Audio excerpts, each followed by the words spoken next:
歡迎大家嚟到大龍鳳影畫頻道。今日我哋嚟傾一部無論睇幾多次都唔會覺得無聊嘅一套戲——真人 show。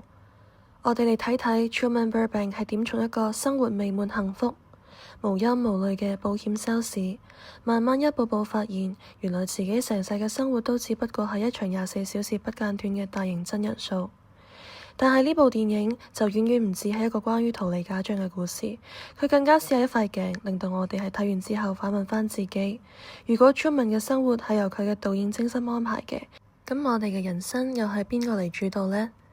又點樣先算係一個真正有意義嘅人生呢？發現真相之前，Truman嘅生活似乎係好多人心目中嘅標準答案。佢住喺海景鎮呢個完美嘅社區。Oh, and in case I don't see you, good afternoon, good evening, and good night. 自己擁有一份穩定嘅工作，有一位美麗嘅妻子，亦都有好好嘅朋友，一切睇落去都風平浪靜，每一日都生活喺一份平和嘅幸福當中。但係呢，一份完美嘅生活背後，似乎暗藏住不為人知嘅故事。例如佢有一日返工陣時，由天空跌落一架攝影棚嘅燈，又或者發現自己嘅妻子會無啦啦對住空氣講廣告詞。Beans from the upper slopes of Mountain Nicaragua, no artificial sweetener. 社區入邊踩單車嘅人其實一直原地打轉，連街上嘅路人都好似一直監視緊佢。終於喺某一日，佢親眼見到自己明明已經離開人世好耐嘅老豆，所有嘅一切表象先好似有咗條裂痕，而意義往往誕生於懷疑。就好似社會上成日都有好多人喺唔同嘅地方話俾你知，你應該要點樣生活，你應該擁有一份點樣嘅人生。即使有時呢啲標準唔係我哋想要嘅，我哋都好有可能會跟住咁做。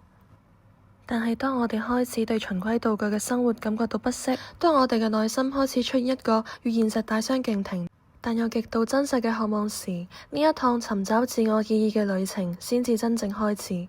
對 Truman 嚟講，呢一份渴望係出海，係去探索出邊未知嘅世界，做一個好似麥哲倫咁樣嘅探險家，係愛情，更加係真相。成套戲最震撼嘅唔係 Truman 發現咗真相，而係當佢發現真相之後作出嘅選擇。佢明明可以繼續留喺熟悉嘅完美嘅世界入面，繼續做全球矚目嘅明星。佢選擇繼續將部船開往未知嘅風暴，即使風浪越來越大，大到就嚟將佢吞噬。佢都打定主意，決心要揾到呢一切嘅邊界。當佢最終歷盡千辛萬苦去到嗰一道門，導演用充滿誘惑嘅聲音嘗試挽留。佢亦都決然選擇拒絕。呢一刻 Truman 嘅人生意義，第一次唔係就咁跟住劇本，而係由佢自己去書寫。